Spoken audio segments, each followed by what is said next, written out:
Alright guys, a quick one. Here, I'll detail how to rotate YouTube screen on iPhone. So if at the end of this you found this offer informative, please don't forget to like and then subscribe. Now, what you simply need to do to rotate YouTube screen on iPhone is, go ahead and open the YouTube application on your iPhone. Click on the profile button at the bottom right, which is the U button. Click on the settings icon at the top right. And then locate and click on General.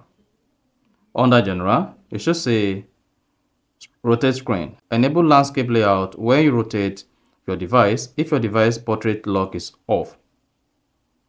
And then you're good. Now, to rotate your YouTube screen on your iPhone, what you simply need to do is swipe down to Control Center. On the Control Center, make sure portrait lock is off. And then you'll be able to rotate YouTube screen while using YouTube on your iPhone. So let's go ahead and then confirm this. So if you have a YouTube video playing just like this, and then you choose to rotate, then you should see your YouTube screen rotated. You see that? So that is basically how to rotate YouTube screen on iPhone. So if you found this offer informative, please don't forget to like and then subscribe.